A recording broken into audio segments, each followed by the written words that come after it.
Hi friends, ഇന്ന് ഞാൻ ഞണ്ട് കൊണ്ടുള്ള റെസിപ്പിയാണ് ചെയ്യുന്നത്. ഞണ്ട് റോസ്റ്റ്. ഇത് തേങ്ങ വറുത്തരച്ചിട്ടാണ് ചെയ്യുന്നത്. എന്നാലും ഈ ഡിഷ് നല്ല ഡ്രൈ ആയിട്ടുള്ള ഒരു ഡിഷാണ്. തേങ്ങയൊക്കെ നല്ല അരപ്പൊക്കെ ഇങ്ങനെ ഞണ്ടിൻ്റെ മേലെ പിടിച്ചിട്ടാണ് ഇതിലുണ്ടാവുക. ഇത് ഞണ്ട് ഇഷ്ടമുള്ളവർക്കും ഞണ്ട് ഇതുവരെ ട്രൈ ചെയ്യാത്തവർക്കൊക്കെ ഈ ഡിഷ് ട്രൈ ചെയ്ത് നോക്കാം. ഇതിൽ ഞാൻ ഞണ്ട് എങ്ങനെയാണ് ക്ലീൻ ചെയ്യുന്നതൊക്കെ കാണിച്ചിട്ടുണ്ട്. അപ്പോൾ നമുക്ക് ഈ ഡിഷ് എങ്ങനെ ഉണ്ടാക്കുന്നത് നോക്കാം. നമുക്ക് ഞണ്ട് റോസ്റ്റിന് ആവശ്യമായ സാധനങ്ങൾ എന്തൊക്കെയാണെന്ന് നോക്കാം. 1 കിലോ ഞണ്ടാണ് ഞാനിവിടെ എടുത്തിട്ടുള്ളത്. ഇത് ക്ലീൻ ചെയ്ത് റെഡിയാക്കി വെച്ചതാണ്. ഇത് 2 തക്കാളി, 5 അല്ലി വെളുത്തുള്ളി, 4 പച്ചമുളക്, ഒരു ചെറിയ കഷ്ണം ഇഞ്ചി, 2 തണ്ട് കറിവേപ്പില, 2 വലിയ ഉള്ളി സ്ലൈസ് ചെയ്തത്. ഇതിനാവശ്യമായ മസാലകൾ എന്തൊക്കെയാണെന്ന് നോക്കാം. 1/4 teaspoon garam masala, 2 table spoon വറുത്ത മല്ലിപ്പൊടി, 1 ടീസ്പൂൺ ചിക്കൻ മസാല, 1/4 ടീസ്പൂൺ മഞ്ഞൾപ്പൊടി, 1.5 ടീസ്പൂൺ മുളക് പൊടി, ഒരു ചെറുനാരങ്ങ വലുപ്പത്തിലുള്ള പുളി കുതിർക്കാൻ വെച്ചതാണിത്. ഞണ്ട് ക്ലീൻ ചെയ്യുന്നത് എങ്ങനെയാണെന്ന് ഞാൻ ഈ വീഡിയോൻ്റെ ലാസ്റ്റ് ആഡ് ചെയ്തിട്ടുണ്ട്. ആവശ്യത്തിന് ഓയിൽ. തേങ്ങ വറുത്തരച്ചിട്ടാണ് ഞാൻ ഈ ഞണ്ട് റോസ്റ്റ് ചെയ്യുന്നത്. അപ്പോൾ അതിന് തേങ്ങ വറുക്കുമ്പോൾ ആവശ്യമായ സാധനങ്ങൾ എന്തൊക്കെയാണെന്ന് നോക്കാം. 1 തേങ്ങ, ഞാനിവിടെ ഡ്രൈ കോക്കനട്ടാണ് എടുത്തിട്ടുള്ളത്. 2 വറ്റൽമുളക്, 3 ഏലക്കായ്, 1 ടീസ്പൂൺ മല്ലി, 1 കഷ്ണം പട്ട, 1/2 ടീസ്പൂൺ കുരുമുളക്. നമ്മൾ തേങ്ങ വറുത്ത് റെഡി ആയിട്ടുണ്ട്. ഇനി നമുക്ക് ഞണ്ട് റോസ്റ്റ് ഉണ്ടാക്കുന്നത് എങ്ങനെയാണെന്ന് നോക്കാം. നമുക്ക് ഈ ഞണ്ടൊന്ന് മാരിനേറ്റ് ചെയ്തെടുക്കാം. അതിന് 2 ടീസ്പൂൺ മല്ലിപ്പൊടി, 1 ടീസ്പൂൺ മുളക് പൊടി, 1/4 ടീസ്പൂൺ മഞ്ഞൾപ്പൊടി, ആവശ്യത്തിന് ഉപ്പ്. നന്നായിട്ട് മിക്സ് ചെയ്തെടുക്കും. ഇങ്ങനെ മാരിനേറ്റ് ചെയ്തിട്ട് 20 മിനിറ്റെങ്കിലും വെക്കണം. ഇനി നമുക്ക് നമ്മൾ വറുത്ത തേങ്ങ അരച്ചെടുക്കാം. ഞാൻ ഒട്ടും വെള്ളം ചേർക്കാണ്ടാണ് അരച്ചെടുക്കുന്നത്. അപ്പം നമ്മൾ അരച്ചതിന് നല്ല കളർ ഉണ്ടാവും.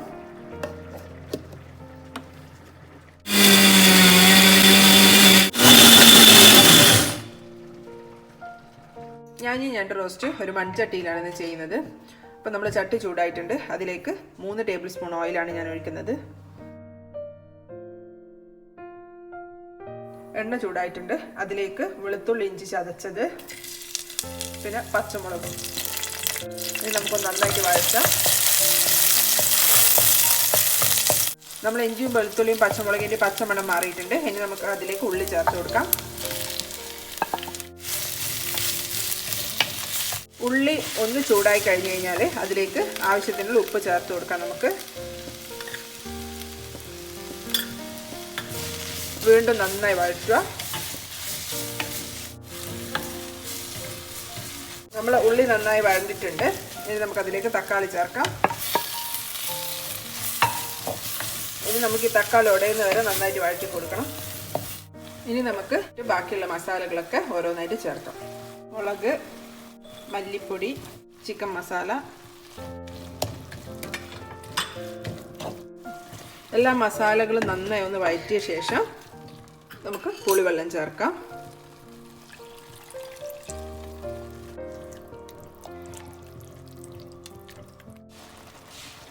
പുളിവെള്ളം ഒഴിച്ചതിന് ശേഷം തിളച്ച് കഴിഞ്ഞ് കഴിഞ്ഞാൽ നമുക്ക് ഞണ്ട് ചേർക്കാം.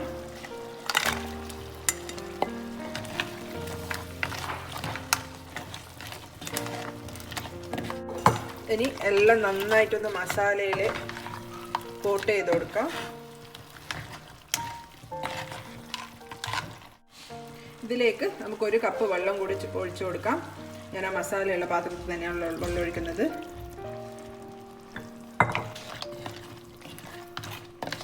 ഇത് തിളവന്ന ശേഷം നമുക്കിത് മൂടി വെച്ച് 5 മിനിറ്റ് വേവിക്കാം. ഇത് ഞാൻ ഞണ്ട് ക്ലീൻ ചെയ്യുമ്പോൾ അതിൻ്റെ ഉള്ളിൽ നിന്ന് എടുത്ത് വെച്ച കൊഴുപ്പാണിത്. ഇത് നമ്മൾ കറി ചേർക്കുന്നുണ്ട്. നല്ല ടേസ്റ്റാണ് കറി ചേർത്ത് കഴിഞ്ഞാൽ. ഈ കൊഴുപ്പ് എങ്ങനെയാണ് എടുക്കേണ്ടതെന്ന് ഞാൻ ക്ലീൻ ചെയ്യുന്ന വീഡിയോൻ്റെ അകത്ത് എക്സ്പ്ലെയിൻ ചെയ്തിട്ടുണ്ട്. ഇപ്പോൾ ഇപ്പം 5 മിനിറ്റ് ആയിട്ടുണ്ട്. ഞാനൊന്ന് തുറന്നു. ഇപ്പോൾ നന്നായിട്ടൊന്ന് ഇളക്കി കൊടുക്കുന്നതാണ്. എന്നിട്ട് ഞാൻ ഈ കൊഴുപ്പ് ഇതിൽ ചേർത്ത് വെക്കുന്നതാണ്. ഇത് വീണ്ടും നന്നായിട്ടൊന്നും കൂടി മിക്സ് ചെയ്യുന്നു.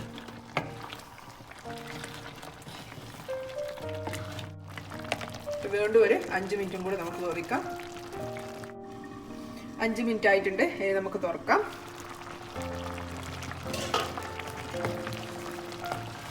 ഇനി നമുക്ക് നമ്മൾ വറുത്തരച്ച് വെച്ച തേങ്ങ ചേർക്കാം. ഇത് നന്നായിട്ട് ഒന്നും കൂടി മിക്സ് ചെയ്യാം.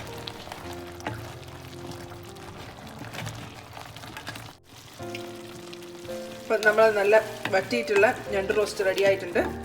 ഇനി നമുക്കിതിലേക്ക് കുറച്ച് ഗരം മസാലപ്പൊടി ചേർക്കാം, കുറച്ച് കറിവേപ്പില,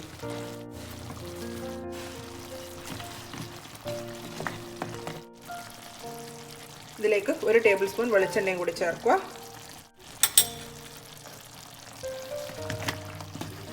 അപ്പം നമ്മൾ ഞണ്ട് റോസ്റ്റ് റെഡി ആയിട്ടുണ്ട്. ഇനി നമുക്ക് ഗ്യാസ് ഓഫ് ചെയ്യാം.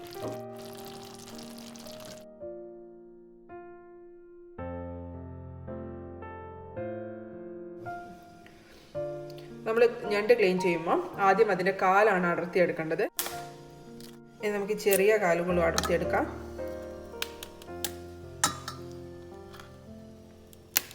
പറ്റിയൊരു ഇൻട്രസ്റ്റിംഗ് ആയിട്ടുള്ള കാര്യം നിങ്ങൾക്ക് പറഞ്ഞുതരാം. നമുക്ക് ആൺഞണ്ടും പെൺഞണ്ടും ഏതാണെന്ന് വേർതിരിച്ചറിയാനാവും. ഞാൻ ഓസ്ട്രേലിയയിൽ വന്നതിന് ശേഷമാണ് അത് മനസ്സിലാക്കിയത്. ചിലർക്കൊക്കെ അറിയാമായിരിക്കും അത്. അപ്പോൾ ഇതൊരു ആൺഞണ്ടാണ്. കാരണം ഇതിൻ്റെ ഈ ഭാഗം നല്ല ട്രയാങ്കുലറായിട്ട് നല്ല കൂർത്തിട്ടായിരിക്കുന്നത്. പെൺഞണ്ടാണെങ്കിൽ കുറച്ചും കൂടി ഇങ്ങനെ ഫ്ലാറ്റ് ആയിട്ടായിരിക്കും ഉണ്ടാവുക. അപ്പോൾ അതാണ് ആൺഞണ്ടും പെൺഞണ്ടും തമ്മിലുള്ള വ്യത്യാസം. ഇനി നമുക്കിതിൻ്റെ ബോഡി എങ്ങനെ ക്ലീൻ ചെയ്തെടുക്കുന്നത് നോക്കാം. ആദ്യം നമ്മൾ ഈ കവറ് ഓപ്പൺ ചെയ്യുക, എന്നിട്ട് ഇതങ്ങ് മാറ്റിക്കളയുക. അതിൻ്റെ ശേഷം നമ്മൾ ഈ കാലുകളുണ്ടല്ലോ, അവിടെയാണ് നമ്മൾ നല്ല പ്രസ് ചെയ്തിട്ട് ബലം കൊടുക്കേണ്ടത്. എന്നിട്ട് നമ്മളതിനെ ഇങ്ങനെ തുറക്കുക. ഓക്കെ, ഞണ്ട് ഓപ്പൺ ചെയ്ത് കഴിഞ്ഞ് കഴിഞ്ഞാൽ അതിൻ്റെ മേൽഭാഗത്തുള്ള ഷെല്ലിൻ്റെ അകത്ത് ഇതുപോലെയുള്ളൊരു കൊഴുപ്പ് നമുക്ക് കാണാം. ഇത് ഞണ്ടിൻ്റെ നല്ല ഫ്ലേവർ തരുന്ന സാധനമാണ്. ചില സ്ഥലങ്ങളിലൊക്കെ ഇത് കറിയിൽ ചേർക്കാറുണ്ട്. നമ്മളിവിടെ കറിയിൽ ഇത് ചേർക്കലുണ്ട്. അപ്പം നമുക്കിതൊരു പാത്രത്തിലേക്ക് മാറ്റാം.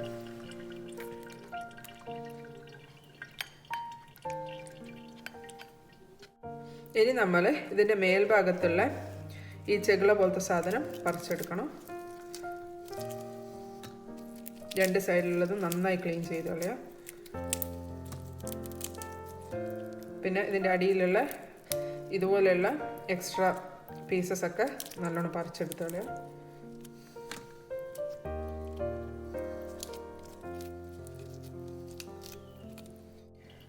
ഇനി നമുക്കിത് സെൻറ്ററിൽ നിന്ന് മുറിച്ചെടുക്കാം. അപ്പം നമ്മൾ ഞണ്ടിൻ്റെ ബോഡി കട്ട് ചെയ്ത് റെഡി ആയിട്ടുണ്ട്. ഞണ്ടിൻ്റെ കാലെങ്ങനെയാണ് ക്ലീൻ ചെയ്തെടുക്കുന്നത് നോക്കാം. ആദ്യം നമ്മൾ ഇതിൻ്റെ മേലുള്ള ഈ മുള്ളുകളൊക്കെ ഒന്ന് കത്തി കൊണ്ട് പൊട്ടിച്ച് കളയണം.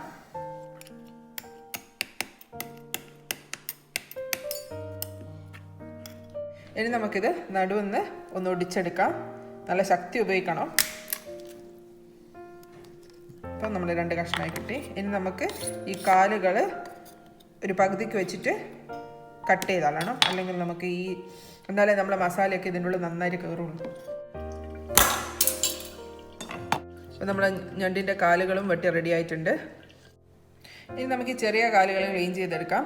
അപ്പം നമുക്ക് ഇതിൻ്റെ ഉള്ളിൽ ഈ മാംസം ഇല്ലാത്ത ഭാഗം പൊട്ടിച്ചെടുക്കാം.